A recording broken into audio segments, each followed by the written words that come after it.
Moto G84 versus Moto G54. So இந்த ரெண்டு மொபைலில் எது பெஸ்ட்டான மொபைல் அப்படின்றத அந்த வீடியோ பார்க்க போகிறோம்.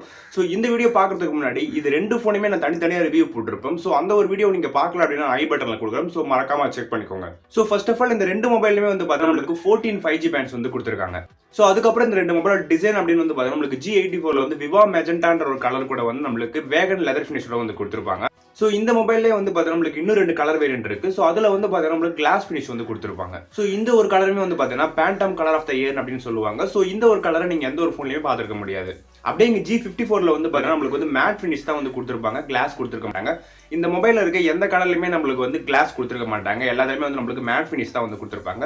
ஸோ பார்க்க நல்லா ப்ரீமியமான லுக்காக தான் வந்து இருக்கும். பட் கலர் அப்படின்னு நீங்கள் பார்த்தீங்க அப்படின்னா கண்டிப்பாக உங்களுக்கு G84 தான் பெஸ்ட்டாக இருக்கும். ஸோ இந்த ரெண்டு மொபைலோட டிஸ்பிளே அப்படின்னு வந்து பார்த்தீங்கன்னா நம்மளுக்கு G84 வந்து ஒரு 6.5 இன்ச்சஸ்க்கான full HD plus POLED display வந்து கொடுத்துருக்காங்க. இது கூடவே நம்மளுக்கு வந்து 120 ஹெர்ட்ஸ்க்கான ரெஃப்ரெஷிங் ரேட்டோட வருது. ஸோ இந்த மொபைல் நம்மளுக்கு 1300 நிட்ஸ்க்கான பிரைட்னஸும் சேர்த்து கொடுக்குறாங்க. ஸோ அதனால நீங்க பிரைட்னஸ் பத்தி கவலையே பட வேணாம். இந்த மொபைல் நம்மளுக்கு இன் டிஸ்பிளே ஃபிங்கர் பிரிண்டோட வருது. அதுக்கப்புறம் IP ரேட்டிங் 5.4 வந்து கொடுத்துருக்காங்க. அப்படியே G54 வந்து பார்த்தீங்கன்னா நம்மளுக்கு அதே 6.5 இன்ச்சஸ்க்கான டிஸ்பிளே தான் வந்து கொடுத்துருப்பாங்க. ஆனால் வந்து அதில் நம்மளுக்கு LCD பேனல் தான் வந்து யூஸ் பண்ணியிருப்பாங்க, AMOLED கிடையாது. அதுக்கப்புறம் வந்து பார்த்தீங்கன்னா அதுலேயுமே நம்மளுக்கு 120 ஹெர்ட்ஸ்க்கான ரெஃப்ரெஷிங் ரேட் தான் வந்து கொடுத்துருப்பாங்க. ஆனால் அதில் ஃபிங்கர் பிரிண்ட் வந்து பார்த்தீங்கன்னா நம்மளுக்கு வந்து சைட் மவுண்டட் ஃபிங்கர் பிரிண்ட் தான் வந்து கொடுத்துருப்பாங்க, இன் டிஸ்பிளே ஃபிங்கர் பிரிண்ட் அதில் கொடுத்துருக்க மாட்டாங்க. இதில் IP ரேட்டிங் வந்து பார்த்தீங்கன்னா வெறும் IP52 தான் வந்து கொடுத்துருக்காங்க. இந்த ரெண்டு மொபைலோட சிப்செட் அப்படின்னு வந்து பார்த்தோம்னா நம்மளுக்கு G84 வந்து ஸ்னாப்டிராகனோட 695 அப்படின்ற ஒரு சிப்செட் வந்து கொடுத்துருக்காங்க. இது வந்து பார்த்தீங்கன்னா ஆக்சுவலாக ஒரு 5G சிப், 6nm கொண்ட ப்ராசஸர்னால உங்களுக்கு பேட்டரியோட கன்சப்ஷன் ரொம்பவே கம்மியாக தான் இருக்கும்.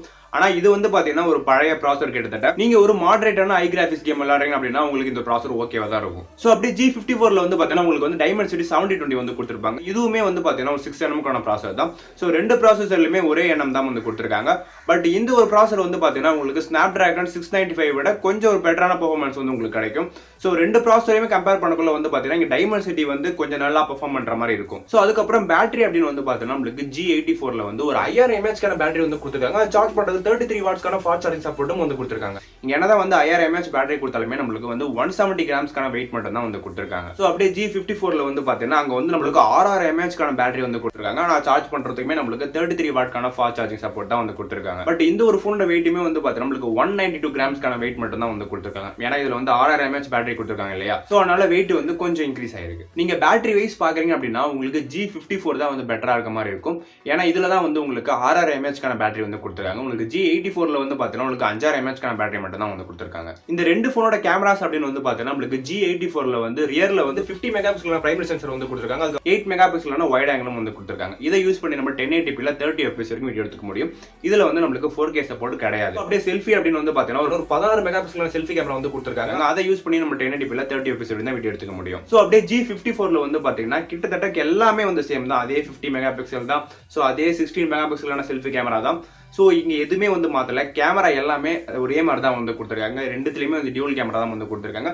செல்ஃபியும் வந்து பார்த்தீங்கன்னா சேம் தான். அதுலேயும் வந்து 4K கிடையாது, இதுலேயும் வந்து 4K வந்து கிடையாது.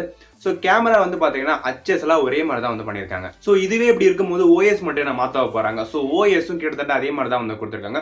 ரெண்டு ஃபோன்லையுமே நம்மளுக்கு வந்து Android 13 தான் வந்து வருது. நம்மளுக்கு ஒரு வருஷத்துக்கான OS அப்டேட் தான் ரெண்டு ஃபோன்லையுமே வந்து இருக்கு. அதேமாரி 3 வருஷத்துக்கான செக்யூரிட்டி அப்டேட் தான் ரெண்டு ஃபோன்லையுமே இருக்கு. ஸோ அதுக்கப்புறம் இந்த ரெண்டு ஃபோனோட ஸ்டோரேஜ் அதுக்கப்புறம் RAM வந்து பார்த்தீங்கன்னா நம்மளுக்கு G84 ஒரே ஒரு வேரியன்ட் தான் வந்து கொடுத்துருக்காங்க. அதாவது 12GB RAM 256GB ஸ்டோரேஜும் வந்து கொடுத்துருக்காங்க. ஸோ ஸ்டோரேஜுக்கு வந்து பார்த்தீங்கன்னா UFS 2.2 வந்து கொடுத்துருக்காங்க. ஸோ அப்படியே G54 வந்து பார்த்தீங்கன்னா அதே 12GB 256GB இருக்கு. அதுக்கப்புறம் வந்து பார்த்தீங்கன்னா 8GB RAM 128GB ஸ்டோரேஜும் வந்து இருக்கு. அதுக்கப்புறம் 8GB RAM 256GB ஸ்டோரேஜும் இருக்கு. ஸோ நம்மளுக்கு G54 வந்து பார்த்தீங்கன்னா ஸ்டோரேஜ் வேரியன்ட் ரெண்டு வேரியன்ட் எக்ஸ்ட்ராவே வந்து கொடுத்துருக்காங்க. இந்த ரெண்டு மொபைலோட பிரைஸ் என்ன, இதுதான் வந்து பார்த்தீங்கன்னா முக்கியமான விஷயம். ஸோ G84 வந்து பார்த்தீங்கன்னா நம்மளுக்கு ஒரே ஒரு வேரியன்ட் தான் இருக்கு. ஸோ அந்த ஒரு வேரியன்ட்டும் வந்து பார்த்தீங்கன்னா 20,000 பட்ஜெட்ல வந்து கிடைக்குது. இவ்வளோ ஸ்பெக்கு கொடுத்து 20,000 பட்ஜெட்லையும் கொடுக்கறது ஒரு பெரிய விஷயம் தான். ஸோ அப்படியே G54 வந்து பார்த்தீங்கன்னா நம்மளுக்கு 12GB RAM 256GB ஸ்டோரேஜ் வந்து 19,000 பட்ஜெட்ல தான் வந்து கொடுத்துருக்காங்க. ஆனா இதுலயும் வந்து இன்னொரு வேரியன்ட் இருக்கு, 8GB RAM 128GB ஸ்டோரேஜ் வந்து பாத்தீங்கன்னா நம்மளுக்கு வந்து 16,000 பட்ஜெட்ல வந்து கொடுக்குறாங்க. இதே 12GB வேரியன்ட் தான் அந்த போன்லயும். பட் ஏன் அந்த போன்ல மட்டும் வந்து 20,000 கொடுக்குறாங்க, ஆனா இந்த போன்ல வந்து 19,000 கொடுக்குறாங்க.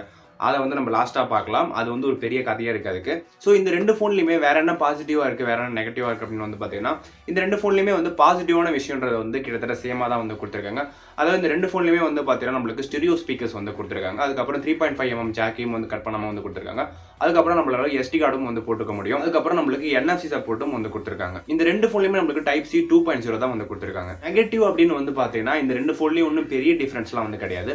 நம்மளுக்கு G84ல வந்து பார்த்தீங்கன்னா ப்ளூடூத் வெர்ஷன் 5.1 தான் வந்து கொடுத்துருக்காங்க. அதுவே நம்மளுக்கு அப்படியே இங்கே G54ல வந்து பார்த்தீங்கன்னா ப்ளூடூத் வெர்ஷன் 5.3 வந்து கொடுத்துருக்காங்க. இது ஒன்றும் பெரிய டிஃபரன்ஸ்லாம் ஒன்றும் கிடையாது நெகட்டிவ்னு சொல்ற அளவுக்கு. இந்த ரெண்டு ஃபோனில் எது பெஸ்ட் அப்படின்னு வந்து பார்த்தீங்கன்னா நம்மளுக்கு G54ல வந்து பார்த்தீங்கன்னா ஆம்லோட் டிஸ்பிளே வந்து கிடையாது. அதே மாதிரி நம்மளுக்கு வந்து பார்த்தீங்கன்னா இன் டிஸ்பிளே ஃபிங்கர் பிரிண்ட்டும் வந்து கொடுக்கல. சைட் மவுண்டட் ஃபிங்கர் பிரிண்ட் தான் வந்து இன்னுமே கொடுத்துருக்காங்க. இது வந்து பார்த்தீங்கன்னா ரொம்பவே ஒரு ஓல்டு மாடல்னு சொல்லிட்டு உங்களுக்கும் தெரியும். பட் அப்படி நம்மளுக்கு G84ல வந்து பார்த்தீங்கன்னா நம்மளுக்கு ஆம்லோட் டிஸ்பிளேயும் வந்து கொடுத்துருக்காங்க. அதுக்கப்புறம் வந்து பார்த்தீங்கன்னா நம்மளுக்கு இன் டிஸ்பிளே ஃபிங்கர் பிரிண்ட் சென்சாரும் வந்து கொடுத்துருக்காங்க. பட் இங்கே நம்மளுக்கு சிப்செட் தான் வந்து Snapdragon 695 வந்து கொடுத்துருக்காங்க. அது மட்டும் இல்லாம கிட்டத்தட்ட அதுல கொடுத்த அதே ப்ராசரே வந்து இதுலயும் கொடுத்ததுன்னா கண்டிப்பா வந்து இந்த ஒரு ஃபோன் பெஸ்டா இருந்திருக்கும்.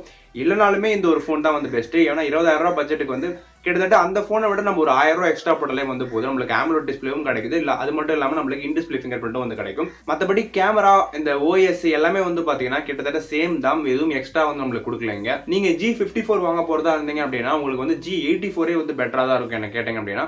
ஏன்னா உங்களுக்கு அதுலயே வந்து பாத்தீங்கன்னா மேக்ஸிமம் ஸ்டோரேஜ் வேரியன்ட் வந்து கொடுத்துறாங்க. அதுவும் 20,000 ரூபாய் பட்ஜெட்லயே வந்து கொடுத்துறாங்க. நீங்க G54க்கு போறீங்க அப்படின்னா எனக்கு ஆம்லோட் டிஸ்பிளேலாம் வேணாம், எனக்கு வந்து ப்ராசஸர் நல்லா இருக்கணும், அப்புறம் பேட்டரி வந்து எனக்கு 6000 mAh வேணும் அப்படின்னு நீங்க ஆசைப்பட்டீங்கன்னா மட்டும் நீங்க அந்த ஒரு மொபைல் வந்து சூஸ் பண்ணலாம். அப்படி இல்ல எனக்கு மத்தபடி எல்லாமே வந்து பெஸ்டா இருக்கணும் அப்படின்னா உங்களுக்கு G84 வந்து கண்டிப்பா ஒரு பெஸ்டான மொபைலா இருக்கும். இந்த ரெண்டு மொபைலை பத்தின உங்களோட ஒப்பீனியன் என்னன்னு சொல்லிட்டு மறக்காம கீழே கமெண்ட் பண்ணிடுங்க. அடுத்து வேற எந்த மொபைலோட கம்பேரிசன் வீடியோன்னு சொல்லிட்டு அதையும் நீங்களே சொல்லுங்க. இன்னும் நீங்க நம்ம சேனலை சப்ஸ்கிரைப் பண்ணாம பாத்துட்டீங்க அப்படின்னா மறக்காம சப்ஸ்கிரைப் பண்ணி வச்சுக்கோங்க.